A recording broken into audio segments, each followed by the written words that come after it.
Good evening, YouTubers. Well, there's been so much documentation and archive material about the way that Great Britain rallied round and did all the things necessary to set up defences and armaments and things to battle in the war, that anybody who doesn't know about it and might be interested in history, it's all so readily available. My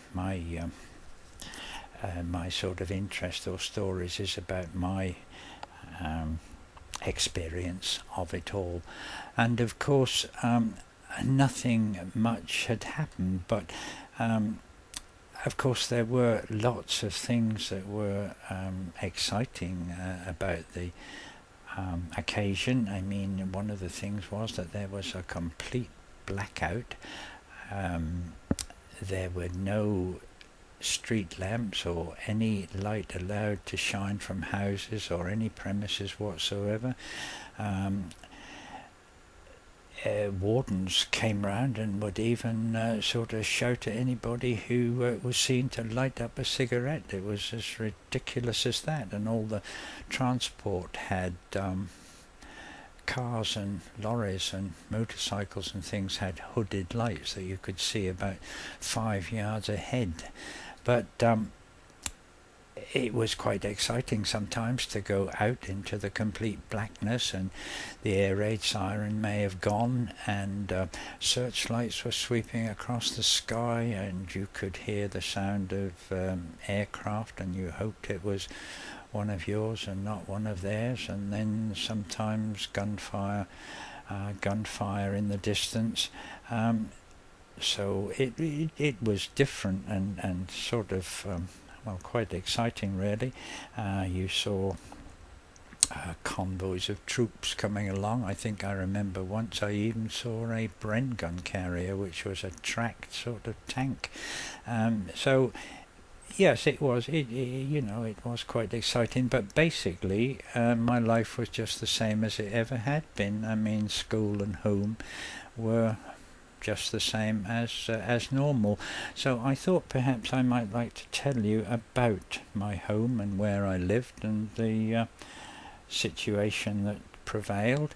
Well, we lived in a street that was comprised houses built in Victorian times. They were terraced houses in blocks of 6, I believe, and they were all, as far as I remember, identical, obviously built by the same builder or developer, whatever time it was.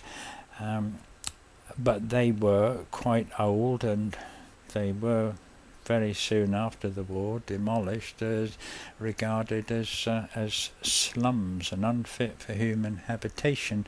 But we had, let me think, we had 2 pubs, we had a hardware shop, we had 2 general stores, we had a post office, there was a public telephone box somewhere. Yes, and we had a fish and chip shop, and we had a butcher's shop. And of course the butcher's shop, since my father was a butcher, was where I lived.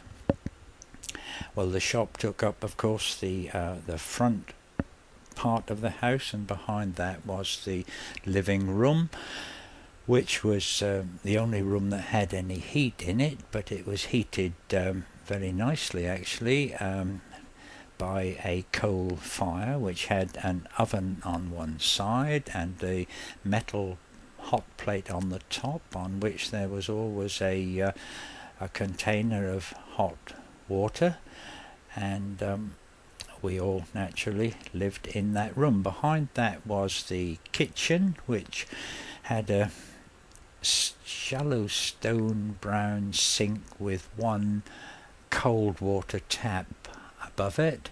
There was a gas cooker, and then there was a boiler. That was a brick built thing, which was had a fire underneath it, and inside was a large copper, not copper, for goodness sake, a large iron, pan, and that was where you heated up your water for whatever use you had for it, but for mainly washing of clothes, and but behind that and outside was the dreaded outside toilet, and well, I'm not even going to describe that. I mean, it was a water closet, flushed by water from a cistern, I don't know, about 4 feet above, which you operated by pulling a chain, which was about as good enough to tie up a battleship, I should think. But it worked okay. I mean, it it did its job. But the thing that I remember so vividly is that the toilet paper was squares of cut up newspaper attached to the back of the door on a piece of string. Well, now why that was the case I have no idea, and I've nobody left now to find out who could tell me. But we weren't poor, and there were other softer toilet papers about, so it's a complete mystery as to why that was the case. But I can only just leave you to your own imagination as how uncomfortable that might be. But behind there was a very long garden, which was quite good, and that led down to some railings that surrounded a park. Now, somebody had bent them so they were there was enough gap for me and my friends to get through, so that saved the long walk around the roads to get to the park. And of course it was a wonderful place to play. It had all the sort of things that parks have in them, and that was great.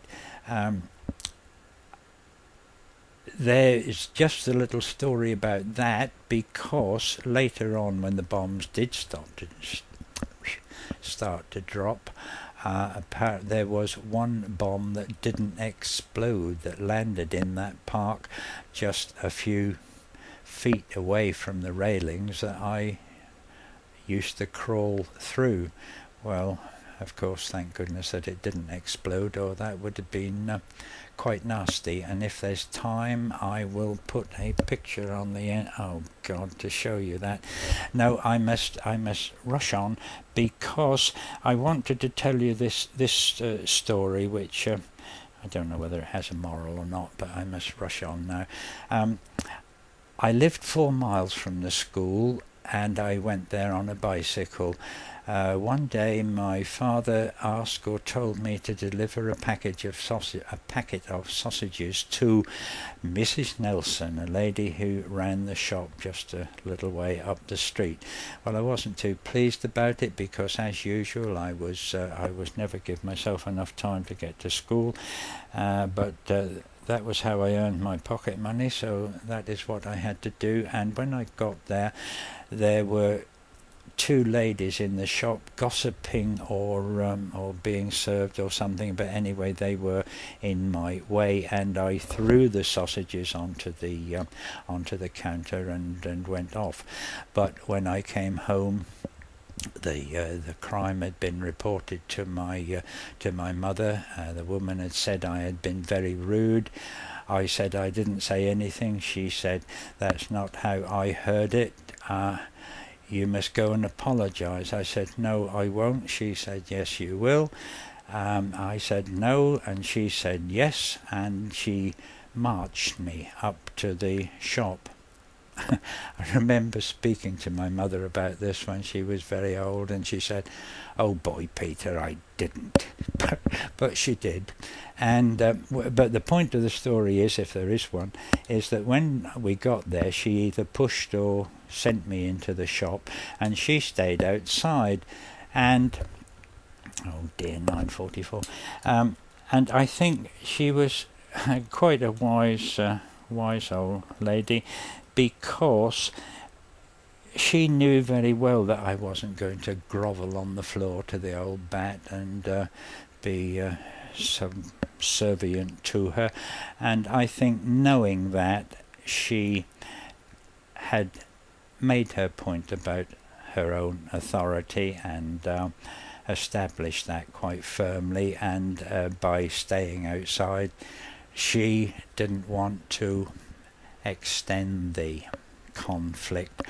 But it's 9:24. Oh dear, this is a nuisance. But next time I might talk about sex, so please come back, and until then, goodbye.